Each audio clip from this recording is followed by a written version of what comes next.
India सच की आवाज, अब सच देखेगा इंडिया। नजर आती आई। और इस वक्त आज जिस तरीके से नागपुर में गृह मंत्री अनिल देशमुख का राजीनामा मांगा जा रहा है, जब से 100 करोड़ डिमांड की बात आई है, राजनीति बहुत गर्म हो गई है। और कहीं ना कहीं भारतीय जनता पार्टी दूसरी तरफ कह रही है कि महाराष्ट्र में राष्ट्रपति शासन लगाना चाहिए। मेरे साथ पूर्व ऊर्जा मंत्री और नागपुर महापौर दयाशंकर तिवारी जी मौजूद है। दया जी, क्या कहेंगे इस पर? लुटेरे गश्त करते गली में, व्यवस्था कर रही आराम प्यारे, और जिसे शैतान भी सुनकर कांप जाए, किया वो रक्षकों ने काम प्यारे। जिनके हाथ में महाराष्ट्र की सुरक्षा की जिम्मेदारी थी, दारोमदार था, अगर उन्हीं पर महाराष्ट्र का एक वरिष्ठ पुलिस अधिकारी इस प्रकार के आरोप लगाता है तो इसमें कुछ भी कहने के लिए नहीं बचता। सामना जो शिवसेना का मुखपत्र है वह परमवीर जी के बारे में एक अग्रलेख लिख करके उनके स्तुति में कसीदे काटता है, वही सामना जब परमवीर जी अपनी वीरता दिखाते हुए सरकार को आईना दिखाने का काम करते हैं तो उनके विपरीत जाकर के बात करने लगता है। यह वही बात है कि उल्टा चोर कोतवाल को डांटे।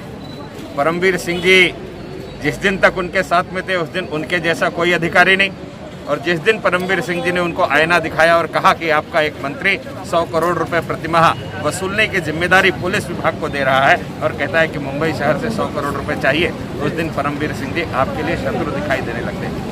महाराष्ट्र की सरकार इसको संजीदगी से लेती, उनके मुखपत्र के हिसाब से अगर वो श्रेष्ठ अधिकारी है तो उस पत्र का दखल लेते हुए संबंधित व्यक्ति पर कार्रवाई करती, जांच के आदेश देती और तुरंत इस्तीफा लेने के बाद माननीय मुख्यमंत्री करते तो शायद दिखाई देता कि परमवीर जी के बारे में उन्होंने जो लिखा था वो दिल से लिखा था और परमवीर जी के बारे में सम्मान व्यक्त करते हुए उस पत्र के आधार पर उन्होंने कार्रवाई की।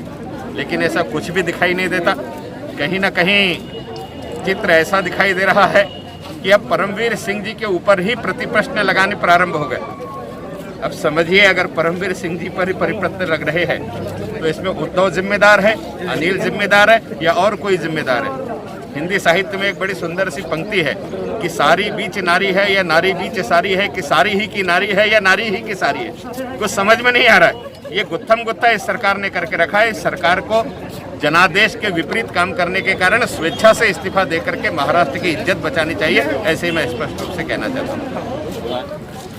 भारतीय जनता पार्टी लगातार इस्तीफे की बात कर रही है और जिस तरीके से पिछले दिनों में देखा गया, अभी नेताओं की चैटिंग लीक होती थी, लेकिन इस वक्त नेता राजनेताओं की चैटिंग लीक हो रही है। ये वक्त ही बताएगा कि अनिल देशमुख इस्तीफा देंगे या नहीं। कैमरामैन शोएब खान के साथ सलीम रहमान, बोल इंडिया न्यूज़, नागपुर।